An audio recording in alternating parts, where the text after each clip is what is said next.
In this video, I would like to talk about conflict and particularly the source of conflict. And by us recognizing the source of conflict, maybe it would help us understand when we get into a conflict or we're about to get into a conflict, we can think about it, we can process it, and maybe we can tackle the conflict from a perspective that will help us resolve that conflict quickly. Now, why do we have conflict? Well, if we look in the Bible, we have a source for that. We can go all the way back in the book of Genesis, chapter 3, where God was pronouncing curses on the serpent, Eve, and Adam for their disobedience in the garden. And one of the things he said to Eve was that from now on there would be disharmony. There would be a conflict between man and woman.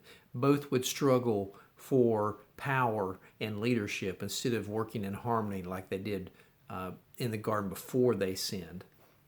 So when we look at all sources of conflict in the world today, no matter what level of conflict it is, it all boils down to one thing: a selfish nature. When we look at wars, why do wars happen? It's because countries and the leaders of those countries desire something that someone else possesses. It could be natural resources or control over a certain area or desire that land that the country has.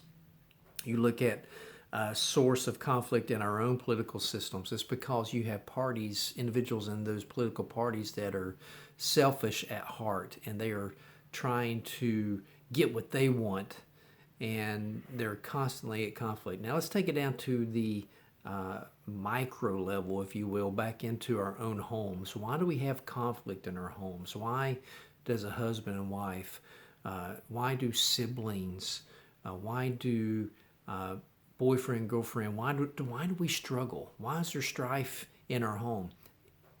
It all boils down to the same thing. We are selfish at our nature, at our core. We want what we want. And it's evident from the time we're born. From the time a baby is born into this world, that baby makes everything about itself. And you might say, well, of course so. That baby can't take care of itself. And that's true.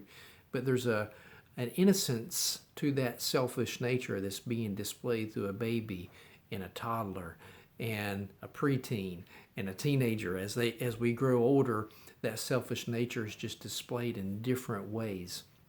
It doesn't change when we become adults. We are still selfish at heart. So if we can understand this, maybe it will help us recognize conflict in our homes. And when we begin to enter into that phase of conflict, maybe we can take a step back and think about, okay, what is it about me that I am projecting what I want in this situation that can contribute to the conflict? And maybe by recognizing what it is, we can take a step back and we can think about it and maybe take a different angle in the conversation that we're having. Of course, the Bible has an answer for that selfish nature, and that is a new nature through Jesus Christ. But that's for another subject. Or another video. If you'd like to talk about that, please feel free to reach out to me. I'd be glad to talk with you what it means to have a new nature according to what God's Word says. But I can also help you understand conflict in your relationships and maybe help you approach those relationships in a way that will help put a fresh set of eyes on it, and maybe you can resolve that conflict through understanding what's going on there. But I'm here to serve you in any way you can. I hope this video helps. Anything I can do for you, please let me know. Have a great day.